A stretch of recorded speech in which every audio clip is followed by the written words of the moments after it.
దసరా అనగానే తెలంగాణ ప్రజలకు ముందుగా గుర్తుకు వచ్చేవి జమ్మి చెట్టు, పాలపిట్ట. దసరా రోజు పాలపిట్ట కనిపిస్తే శుభసూచకంగా భావిస్తారు. అందుకే సెమీ పూజ తర్వాత పాలపిట్టను చూసేందుకు ప్రజలు ఊరి చివరకు పొలాలకు మధ్యకు వెళ్లి మరీ ఎదురు చూస్తూ ఉంటారు.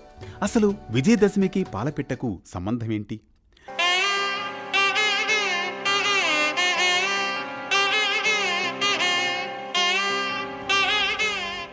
చాలామంది పాలపిట్టను పరమేశ్వరుడి స్వరూపంగా భావిస్తారు. అందుకే దసరా పండుగ రోజు పాలపిట్టను చూస్తే అన్నీ శుభాలే జరుగుతాయని నమ్ముతూ ఉంటారు.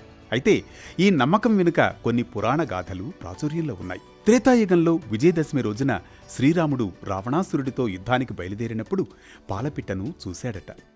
ఆ తర్వాత జరిగిన యుద్ధంలో రాముడు రావణ వధ చేసి విజయం సాధించాడు. దీంతో రాముడు పాలపిట్టను శుభసూచకంగా భావించాడని మన పురాణాలు చెబుతున్నాయి. ఇక మరో కథనం ప్రకారం పాండవులు అజ్ఞాతవాసానికి వెళ్లే ముందు జమ్మి చెట్టు మీద వారి ఆయుధాలను దాచుకున్నారు.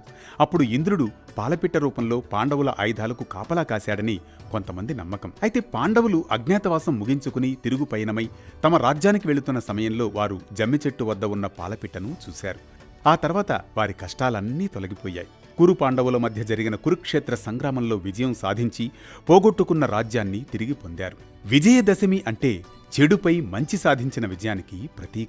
విజయదశమి రోజున పాలపిట్టను చూస్తే అంతా శుభమే జరుగుతుందని, చేపట్టిన ప్రతి పనిలో విజయం చేకూరుతుందని ప్రజల నమ్మకం. అందుకే దసరా రోజున పాలపిట్టను చూడడానికి అంత ప్రాధాన్యం.